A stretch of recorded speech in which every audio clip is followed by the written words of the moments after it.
Hello friends, दोस्तों हम लोग यहाँ पर सीटेट 2023 के लिए मैथ्स कंप्लीट कर रहे हैं, जिसके अंतर्गत आज की वीडियो हम लोग देखने वाले हैं 6 फरवरी 2023 को जो पेपर फर्स्ट हुआ था। ठीक है, उसमें जो मैथ्स के क्वेश्चन आए थे उन्हें यहाँ पे सॉल्व करने वाले हैं। तो हम लोग 6 फरवरी 2023 का कंप्लीट सोल्यूशन देखने वाले हैं, जो कि मैथमेटिक्स के क्वेश्चन थे। ठीक है, तो चलिए वीडियो को शुरू करते हैं। दोस्तों यहाँ पर हम वही क्वेश्चन सॉल्व करते हैं जो कि मैथमेटिकल तरीके से आते हैं। ठीक है, जो पैडागोजी होते हैं वो यहाँ पे हम सॉल्व नहीं करते हैं। तो चलिए वीडियो को शुरू करते हैं। और दोस्तों अगर आपको हमारे पुरानी वीडियो देखना है तो प्लेलिस्ट में जाइए, वहाँ पर आपको सारे वीडियो सीटेट 2023 के नाम से प्लेलिस्ट में मिल जाएंगे। तो चलिए वीडियो को शुरू करते हैं। यहाँ पे देखिए पहला क्वेश्चन है 4, 5 और 6 के सबसे छोटे सर्वगुणज और 5, 6 और 10 के सबसे छोटे सर्वगुणज में अंतर क्या है। अब यहाँ पर ये क्वेश्चन ने क्या किया है, सर्वगुणज जो नाम दे करके थोड़ी कन्फ्यूजन पैदा की। सर्वगुणज क्या होता है दोस्तों? सर्वगुणज, ठीक है, या लीस्ट मल्टीपल, इसको बोलते हैं लासा। ठीक है, लीस्ट मल्टीपल या सर्वगुणज या लासा एक ही चीज़ होती है। तो हम सर्वगुणज जो होता है सार्वगुणज, दोस्तों इसे सार्वगुणज, इसको हम अपनी भाषा में कहें तो हम ऐसे एलसीएम की बात कर रहा है। ठीक है, एलसीएम, तो एलसीएम पूछ रहा है इनका 4, 6 और 4, 5, यहाँ पे 5 और 6 का इनका एलसीएम। तो दोस्तों इनका एलसीएम निकालेंगे तो ये देखिए 4, 5 और 6, आप इसको एलसीएम निकालेंगे तो देखिए 6 दूना 12, 12 में 5 का बार नहीं लगेगा, तो 6 3 18, 18 में भी 5 नहीं लगेगा, 6 पंचे 30, 30 जो होगा उसमें 5 का पड़ लग जाएगा, 6 का लग जाएगा, लेकिन 4 का नहीं जाएगा। तो हम 30 का 2 गुना कर देंगे, 30 दूना 60। अब 60 में 4 का भी लग जाएगा, 5 का भी लग जाएगा और 6 का भी लग जाएगा। तो इनका जो एलसीएम हो जाएगा वो 60 हो जाएगा। ठीक है, 4, 5 और 6 का, इसको आप भाग विधि से या गुणनखंड विधि से एलसीएम निकाल करके आप देख भी सकते हैं, इसका एलसीएम 60 होगा। अब दूसरा जो है सार्वगुणज किसका पूछ रहा था, 5, 6 और 10 का, 5, 6 और 10 का। तो जो ये एलसीएम इनका निकलेगा ये क्या है, देखिए 10 में 5 का भाग लगेगा, 6 का नहीं, 10 दूना 20, 20 में किसका लग जाएगा, 5 का लगेगा, 10 का लगेगा, लेकिन 6 का नहीं लगेगा। अब करेंगे 30, 30 में 10 का भी लग जाएगा, 6 का भी लगेगा और 5 का भी लगेगा। आप इसको गुणनखंड विधि से भी निकाल सकते हैं या भाग विधि से भी निकाल सकते हैं। तो 10, 6 और 5 का जो एलसीएम होगा वो आपका हो जाएगा 30। ठीक है, तो ये दोनों एलसीएम हो गया। उन्होंने कहा, उसने कहा था इनके सबसे छोटे सर्वगुणज में अंतर क्या है, अंतर पूछ रहा है। तो अंतर क्या है, इनमें अंतर घटा दीजिए। तो ये अंतर दोस्तों 30 का आ रहा है, सिंपल। अब दिख रहा है तो ये 60 है, ये 30 है, तो 30 का अंतर दिख रहा है। तो ऑप्शन हमारा ए सही होगा। दोस्तों एक चीज़ ध्यान रखिएगा, जब भी सर्वगुणज पूछे, सबसे छोटा सर्वगुणज पूछे और अगर पूछे सबसे बड़ा सर्वगुणनखंड, ठीक है, तो वो मासा की बात करेगा। ठीक है, तो ये चीज़ आपको ध्यान रखें, सबसे छोटे सर्वगुणज की बात करें तो लासा, सबसे बड़े सर्वगुणनखंड की बात करें तो वो होता है मासा। ठीक है, चलिए अगला क्वेश्चन करते हैं। ये कह रहा है 5 अंकों की सबसे छोटी संख्या और 3 अंकों की सबसे बड़ी संख्या में अंतर क्या है। अब 5 अंकों की जो सबसे छोटी संख्या दे रखा है ये 5 अंकों वाली, ठीक है, इसका मतलब ये है आपको कभी भी कितने भी अंकों की सबसे छोटी संख्या पूछे, ठीक है, सबसे छोटी संख्या अगर पूछे तो आपको क्या करना है, 1 लिखना है और जितने भी अंक बोला है, यहाँ देखिए 5 अंक बोल रहा है, ठीक है, 5 अंक बोला तो आपको जितने अंक बोले उससे 1 लिख लीजिए और उसके बाद कितने अंक बचे, 4 बचे, तो यहाँ पर 4 जीरो बढ़ा लीजिए, ये हो जाएगी 5 अंकों की सबसे छोटी संख्या। अगर आपको दोस्तों 3 अंकों की सबसे छोटी संख्या बोले तो क्या करना है, 1 लिख दीजिए, बचे 2 तो 2 जीरो बढ़ा दीजिए। अगर 10 अंकों की पूछ रहा है तो 1 लिख दीजिए, बाकी 9 जीरो बढ़ा दीजिए, ये उतने अंकों की सबसे छोटी संख्या हो जाएगी। अब कह रहा है 3 अंकों की सबसे बड़ी संख्या, तो 3 अंकों की सबसे बड़ी संख्या कौन सी होगी, ये दोस्तों हो जाएगी 9, 9 और 9। कभी भी कितने अंकों की सबसे बड़ी संख्या पूछे आपको उतनी बार 9 9 9 लिख देना है। ठीक है, जैसे 5 अंकों की पूछे तो 5 बार 9 9 9 लिख दीजिए। ठीक है, 4 बार पूछे तो 4 बार 9 9 9 9 लिख दीजिए। अब कह रहा है इनका अंतर क्या है, इनका अंतर पूछ रहा है तो सिंपल है, देखिए ये हो गया आपका 10,000, ये 999, इसमें से घटा देंगे तो अंतर हमारा पता चल जाएगा। तो यहाँ पर घटा दीजिए 9 9 और 9। ठीक है, तो यहाँ देखिए यहाँ पर बचेगा 1, यहाँ से 9 9 गया 0, यहाँ पर भी 0 बचेगा और यहाँ पर बचेगा आपका 9, तो 9001 बच जाएगा। ठीक है, तो ऑप्शन देखिए 9001 ऑप्शन हमारा सी सही है। ठीक है, तो ये चीज़ क्लियर हो गई होगी। यहाँ पर देखिए 27,777 प्राप्त करने के लिए 7,077, 7,707 और 7,007 के योगफल में से क्या जोड़ें, क्या जोड़ना होगा। ठीक है, इनके योगफल में क्या जोड़ना होगा कि ये प्राप्त हो जाए, मतलब जो इनका तीनों का योगफल होगा वो इससे कम होगा। ठीक है, तो इससे कम होगा और इससे कितना कम होगा वही इसमें जोड़ना होगा। तो सबसे पहले इनका योगफल कर लेते हैं। तो 7 0 7 7, यहाँ पर 7 7 0 7 और यहाँ पे लास्ट में है 7 0 0 और 7। तो इसको हम ऐड कर लेते हैं। देखिए 7, ये 3 12 7 रुके 21 का 1 हो जाएगा, और 7 और 2 9 हो जाएगा। यहाँ पर 7 ही रहेगा, और यहाँ पर 7 रुके 21, तो 21,791 है। अब इसमें कितना जोड़ें, कि योगफल क्या बन जाए, योगफल ये हो जाए, ठीक है। या फिर यही कह रहा है ना, कितना जोड़े कि योगफल इसके, देखो ये कह रहा है कि इतना प्राप्त करने के लिए इसके योगफल में क्या जोड़ना होगा। तो इसमें हम क्या जोड़ें कि योगफल ये वाला प्राप्त हो जाए। तो हम सिंपली इस 27,777 से ये वाला घटा देंगे, तो 21,791 हम घटा देंगे, तो हमें जितना इनके बीच का गैप है वो आ जाएगा। तो यह देखिए यहाँ पर 8 बचेगा, यहाँ पर 17 से 9 जाएगा, तो यहाँ पर भी 8 बचेगा, ठीक है। यहाँ पर भी 8 बचा। दोस्तों थोड़ी मिस्टेक होगी, यहाँ पर देखिए 7 से 1 जाएगा तो 6 बचेगा, ठीक है। यहाँ पर 6 बचेगा, यहाँ पर बचा 6, तो यहाँ पर हासिल लगाएं। 16 से 9 7 जाएगा तो आपका 9 बचेगा। यहाँ पर 6 बचा, 6 से 1 जाएगा तो आपका 5 बचेगा, ठीक है। यही बच गया, 2 से 2 जाएगा 0 बचेगा, तो ये 5,986 बचा। तो 5,986 ऑप्शन नंबर हमारा बी सही हो रहा है। क्लियर। चलिए अगला क्वेश्चन देखते हैं। देर का किसी कक्षा में 320 विद्यार्थी हैं, जिसमें से 1/4 लड़कियां हैं और शेष लड़के हैं। 1/4 लड़कियां हैं और बाकी बचे हुए 3/4 लड़के हैं। लड़कों की संख्या के 2/3 खिलाड़ी हैं। 2/3 खिलाड़ी, जितनी भी लड़कों की संख्या होगी उनका 2/3 खिलाड़ी होंगे। जो खिलाड़ी नहीं है उन लड़कों की संख्या निकालनी है, ठीक। तो देखिए एक तरीके से करते जाइए। देखिए 320 कुल छात्र थे, इनमें से कह रहा है, इनमें से 1/4 लड़कियां हैं, मतलब इनका 1/4 1/4 ये हो गई लड़कियों की संख्या। तो ये निकाल लीजिए, 3 से भाग कर 4 से भाग करेंगे, 4 और 8 32, ठीक है। तो ये लड़कियों की संख्या हो गई 80। तो 80 क्या है, 80 हैं लड़कियां। अब देखो हमसे तो लड़कियों से नहीं, मतलब हमसे मतलब है लड़कों से। कह रहा था लड़कों की संख्या के लास्ट में लड़कों की संख्या पता करनी है। तो 380 अगर लड़कियां हैं तो लड़के कितने हैं। जो लड़के हैं वो हैं आपके देखो इसमें घटा देंगे तो यह बचेगा आपका 0, 12 से 8 जाएगा तो आपका बचेगा 4, और यहाँ पर बचेगा 2, 240 लड़के हैं, ठीक है। अब ये लड़कों के कहता लड़कों की संख्या के 2/3 लड़के खिलाड़ी हैं। इसमें से खिलाड़ी कितने हैं, इसमें से खिलाड़ी हैं 2/3, 2/3, 2/3 मतलब 2/3 इतने लड़के खिलाड़ी हैं। तो जो खिलाड़ी नहीं है उनकी संख्या हो जाएगी 1/3। तो चाहे तो इसका डायरेक्ट आप 1/3 निकाल लीजिए, चाहे 2/3 निकाल करके इसमें से घटा दीजिए। देखो 3 से काटेंगे, 3 × 8 24, ठीक है। तो ये हो जाएगा 8 दूना 16, 160 ये हैं आपके खिलाड़ी।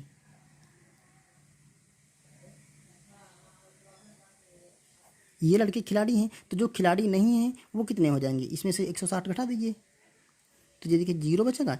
14 से 6 जाएगा तो आपका बचेगा 8। तो यहाँ पर 80 लड़के जो हैं वो खिलाड़ी नहीं हैं, तो ऑप्शन नंबर हम ए लगा देंगे। क्लियर।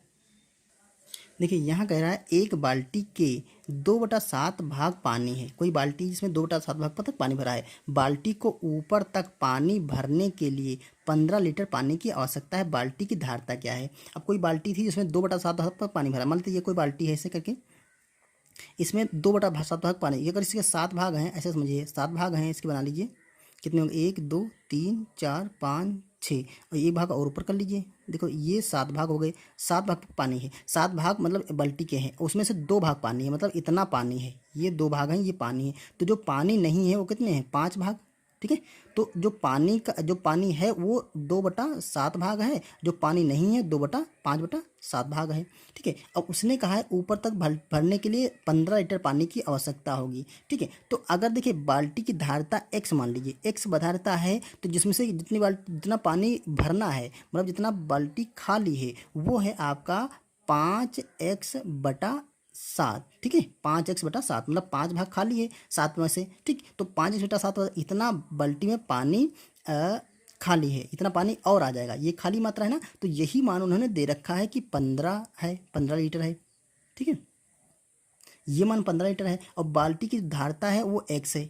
x का मान, या तो आप ऐसे कर सकते हैं इसको कि 7 मान मान लीजिए पूरे मान, तो एक मान का मान है, एक मान जो हो जाएगा वो एक खाने के बराबर हो जाएगा। अगर आप पूरी धारिता x मान लेंगे, ठीक है, तो 5x/7 भाग ये बाल्टी की धारिता है, जिसमें से 2/7 यानी कि 2x/7 भाग बाल्टी भरी है, तो टोटल x है, तो हमें x का मान ज्ञात करना है। ठीक है, तो यहाँ से निकाल लीजिए x का मान। देखिए ये 7 है तो इधर 1 करिए, यहाँ पर क्रॉस मल्टीप्लाई कर दीजिए, तो ये 7 देखिए 5 और 1 की मल्टीप्लाई करें तो 5x हो जाएगा। ठीक है, तो यहाँ पर 7 और 15 की मल्टीप्लाई करें तो 15 से 105 हो जाएगा। अब ये 5 क्या करेगा, इसे काट देगा, 5 इधर जाएगा तो नीचे भी जाएगा, उसे 5 से काटेंगे, 5 दूना 5 कम पेन, तो x का मान आ गया आपका 21। तो यही बाल्टी की धारिता है, x जो 21 लीटर बाल्टी में टोटल पानी आएगा। ठीक है, तो ऑप्शन नंबर देखिए ए निकाल दीजिए। अब देखिए यहाँ से आप ऐसे भी कर सकते थे, 21 लीटर 7 भाग का 2 भाग का मान उन्होंने नहीं दिया है, 5 भाग का मान दे रखा है 15। ऐसे करते 5 भाग का मान दे रखा है 15, तो 1 भाग का मान निकलेगा 5 या 15, तो 7 भाग का मान कितना हो जाएगा, 7 से मल्टीप्लाई 7 त्रिक 21, तो 7 भाग का मान 21 से निकलेगा। ऐसे भी निकाल सकते हैं। ठीक है, देखिए अगला क्वेश्चन क्या है, सिंपली जोड़ का जोड़ वाला है। ठीक है, तो यहाँ देखिए ये दोनों एक दूसरे से असाभाज्य संख्याएं हैं, दोनों अभाज्य संख्याएं हैं, तो इनका जो एलसीएम होगा वो आपका 7 दूना 14 आ जाएगा। अब इनको जोड़ दिए, 2 गुणा ये 7 से भाग करेंगे तो 7 दूना 14, तो यहाँ पे 2 लिखेंगे, प्लस यहाँ पे 7 लिखिए, और यहाँ पर 2 से डिवाइड करेंगे तो ये 7 आ जाएगा।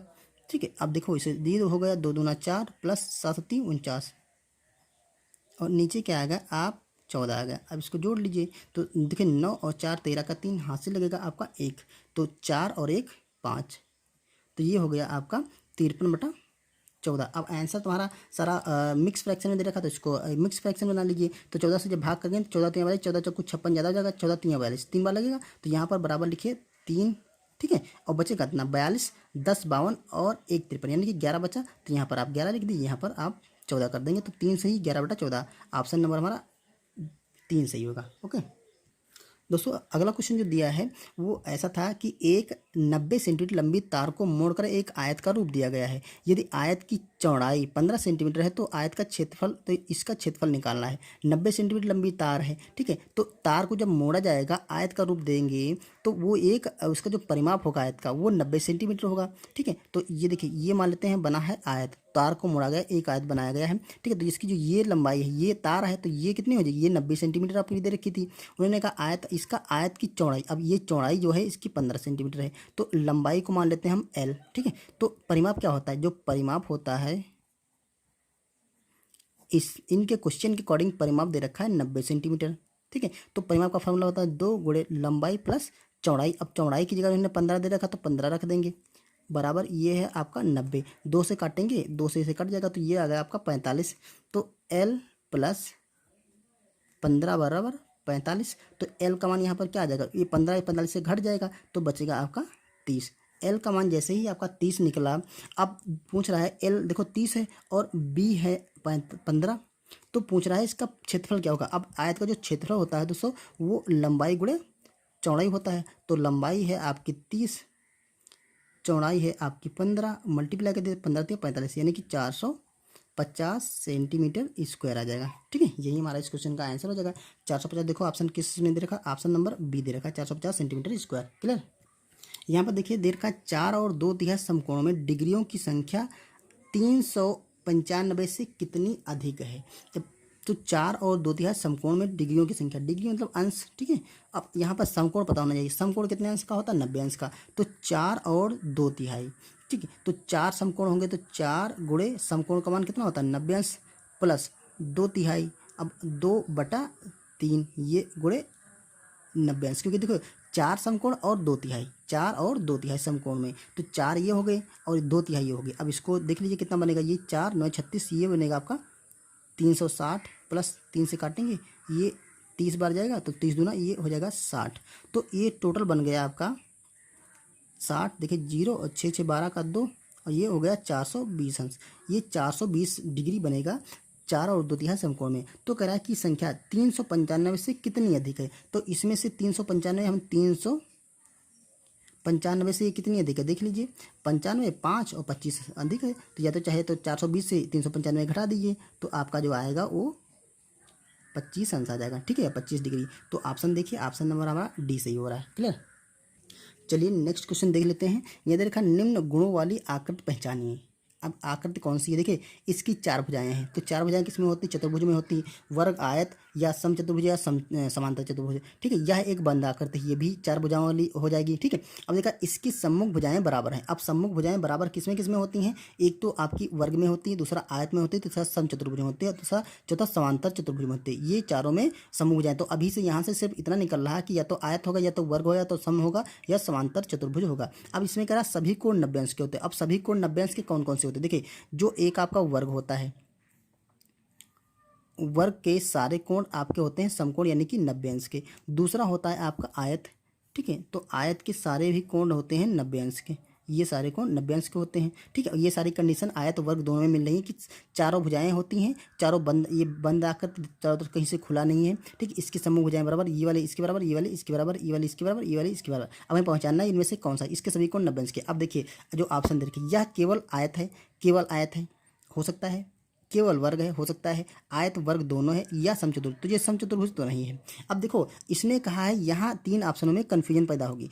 केवल आयत है, केवल आयत ऐसा हो सकता है, वर्ग भी हो सकता है, केवल आयत और वर्ग भी हो सकता है। देखिए आयत है तो आयत कैसे कह सकते हैं कि केवल आयत है, मतलब सिर्फ आयत है, ऐसा नहीं कह सकते हैं, क्योंकि ये चारों कंडीशन दे रखा है, ये वर्ग और आयत दोनों में फुलफिल हो रही है, ठीक है। तो ना तो केवल आयत वाला होगा, ना तो केवल वर्ग वाला होगा, ठीक है, जबकि ये होगा आयत और वर्ग दोनों, ठीक है। आयत और वर्ग दोनों में ये सारी कंडीशन फुलफिल हो रही है, तो इसलिए ऑप्शन नंबर हम सी लगा देंगे, ठीक है। इसकी चार भुजाएं होती हैं, एक बंद आकृति, चार भुजाएं आपस में बराबर होती हैं, मतलब देखो आपस में बराबर और समांतर होती है, बराबर भी है और समांतर भी है एक दूसरे के, ठीक है, और सभी को 90 अंश के, तो दोनों आकृतियाँ ये हमारी सही है, इसलिए ऑप्शन नंबर हम सी लगा देंगे। क्लियर। चलिए अगला देखते हैं। ये देखा एक रेलगाड़ी स्टेशन ए से 17:40 बजे चलती है तथा स्टेशन बी पर उसी दिन 22:15 बजे पहुंचती है। रेलगाड़ी द्वारा यात्रा करने में लगा समय निकालना है। देखिए इतने बजे चली, 17 बजे चली और इतने बजे वो पहुंच गई, तो हम क्या करेंगे, बड़े वाले टाइम से छोटा वाला टाइम घटा देंगे। अब दोस्तों दोनों टाइम दे रखा है, देखिए ये 22:15, ये भी आपका 24 घंटे वाला समय दे रखा और ये भी आपका 24 घंटे वाला समय दे रखा, तो ये है 17:40। अब इसको घटाना है सिर्फ, ठीक है, तो घटा दीजिए। देखिए 5 से ये जाएगा तो 5 बचेगा, ठीक, तो यहाँ से हासिल आएगा। अब यहाँ से हासिल में आपका 10 नहीं आएगा, क्योंकि हासिल में आपका 60 आएगा, तो एक जो 6 था इधर जुड़ गया, तो 6 में तो 5 जुड़ेगा तो 5 ही बचेगा, ठीक है। यहाँ पर 6 और 1 7 हो जाएगा, तो 7 से 4 जाएगा आपका, तो आपका बचेगा 3, मतलब 35 मिनट बचेंगे। और यहाँ पर देखिए, यहाँ पर है 21 से जब 17 निकलेंगे, 17 4 21, तो यहाँ पे 4 घंटे निकल आएगा, ठीक है। ये बात क्लियर हो गया होगा दोस्तों। तो ये ऑप्शन देखिए 4 घंटे और 35 मिनट, ये ऑप्शन नंबर हमारा सी लगा देंगे। अगर यहाँ पर दोस्तों आपको घटाने में दिक्कत है तो देखो एक काम करिए, अगर देखिए यहाँ पे 15 मिनट है, यहाँ पे 40 मिनट, तो 15 मिनट से 40 मिनट नहीं घटेंगे, तो यहाँ से हम 1 घंटा उधार लेकर के आएंगे। जब इधर से घंटा 1 ले जाएंगे तो उसमें हो जाएंगे 60 मिनट, 60 मिनट वो प्लस 15 मिनट ये, तो हो जाएंगे आपके 75 मिनट, ठीक है। अब 75 मिनट से 40 मिनट घटा देंगे तो आपके 35 मिनट बचेंगे, ठीक है। अब यहाँ पर कितने बचे, यहाँ पर आपके बचे 21 घंटे, 21 घंटे से 17 घंटे का जाएंगे, 4 घंटे आ जाएंगे, ठीक है। तो इस तरीके से आप समझ सकते हैं।